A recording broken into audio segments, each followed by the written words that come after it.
अस्सलामुअलैकुम, welcome to my channel रोज जासवंती। कैसे हो आप लोग दोस्तों? हैरी पॉटर सीरीज किस किस ने देखा है और किस किस की फेवरेट चाइल्डहुड सीरीज रही है, या यूं पूछूं कि all time favourite book and series रही है? आई थिंक सभी की होगी। मेरी तो अब तक की और शायद हमेशा रहने वाली बुक दी हैरी पॉटर सीरीज ही है। इस भागदौड़ भरी जिंदगी में मैं वक्त निकाल कर मंथ में एक ना एक बार इन सीरीज को तो जरूर देख लेती हूँ। तो इस मैजिकल दुनिया के राइटर के बारे में तो आप सबको पता होगा, शायद बहुत कम लोग जानते हैं। तो चलिए आज इन्हीं के बारे में बताया जाता है। जेके रॉलिंग ब्रिटिश की राइटर हैं जो अपनी बुक हैरी पॉटर नोवेल से ही मशहूर हुई हैं। हैरी पॉटर सीरीज दुनिया की सबसे ज्यादा बिकने वाली बुक में से एक बुक है, जिसकी 50 करोड़ से भी ज्यादा बुक कॉपीज बिक चुकी हैं अब तक। जेके रॉलिंग का पूरा नाम जॉन कैथलीन रॉलिंग है। कैथलीन उनकी दादी का नाम है। जब हैरी पॉटर की फर्स्ट बुक पब्लिश हो रही थी तो उनके पब्लिशर ने उनको सजेशन दिया कि वो अपना नाम जेके रॉलिंग प्रिंट करवाए, ताकि ये एहसास ना हो कि नोवेल लिखने वाली एक महिला है और लोगों का इंटरेस्ट इसको पढ़ने में कम ना हो जाए। जेके रॉलिंग का जन्म 31 जुलाई 1965 को इंग्लैंड के शहर ब्रिस्टल में हुआ और वो वहाँ ही उन्होंने सेंट माइकल प्राइमरी स्कूल से अपनी पढ़ाई की। वहाँ के ही प्रिंसिपल एल्फ्रेड को नज़र में रखते हुए उन्होंने आगे जाकर हैरी पॉटर के हेडमास्टर एल्बस डम्बलडोर का किरदार लिखा। शुरू से ही रॉलिंग को लिखना पसंद था। वो बचपन से ही अजीब अजीब कहानी लिखकर अपनी बहन को सुनाया करती थी। एक बार उनकी आंटी ने उनको जेसिका मिडफॉग की ऑटोबायोग्राफी ला कर दी। बुक का नाम था ऑन्स एंड रिबेल। बुक पढ़कर वो इतनी इंस्पायर्ड हो गई कि उन्होंने जेसिका की पूरी बुक पढ़ डाली और वो जेसिका की फैन बन गई। आगे जाके उनको ऑक्सफोर्ड यूनिवर्सिटी से पढ़ना था।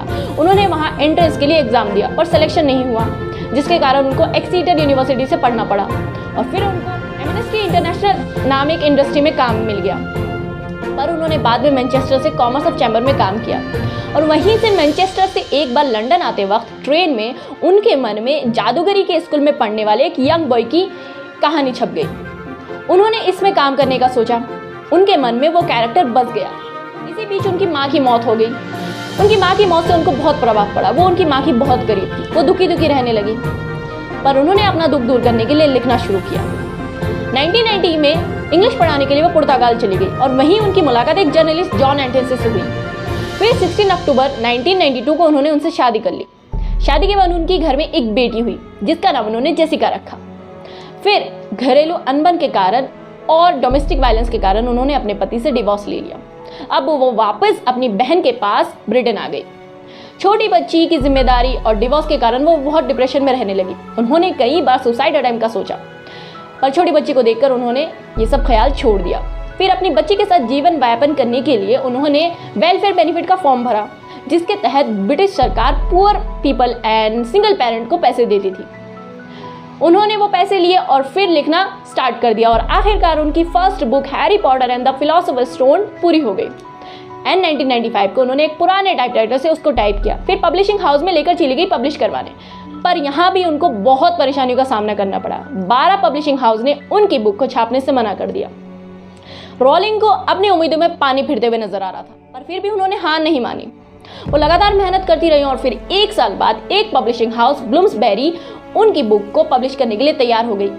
कहते हैं कि पब्लिशिंग हाउस के एडिटर ने जब अपनी 8 साल की बेटी को ये स्टोरी पढ़ने के लिए दी तो उनकी बेटी को ये स्टोरी इतनी पसंद आई कि उनकी बेटी पूरी बुक के लिए जिद करने लगी और इसी जिद के कारण एडिटर ने ये बुक पब्लिश करने के लिए हाँ कर दी। पर एडिटर ने रॉलिंग को कहा कि वो दूसरे जॉब के लिए देख लें, क्योंकि उनको यकीन था कि ये बुक सफल नहीं होने वाली है। पर जब 26 जून को 1997 में ये बुक पब्लिश हुई तो मानो सब कुछ उल्टा हो गया। ये बुक इतनी बिकी कि क्या कहें, लोगों को बहुत पसंद आई। और फिर 5 महीने बाद नेस्ले स्मार्टिस अवार्ड और British award children award book of the year मिला इस बुक को। फिर जेके रॉलिंग ने आगे के 6 पार्ट भी हैरी पॉटर के लिख दिए और ये सब हाथों हाथ बिक गई। अब हैरी पॉटर की 7 बुक दुनिया में बिकने वाली सबसे ज्यादा बुक में से एक बुक बन गई। 65 से भी ज्यादा भाषाओं में ट्रांसलेट हो चुकी है हैरी पॉटर की सीरीज। जेके रॉलिंग बेहद ही मेहनती और हिम्मती महिला है, जिन्होंने अपनी बुक की बिक्री के कारण बहुत पैसे कमाए।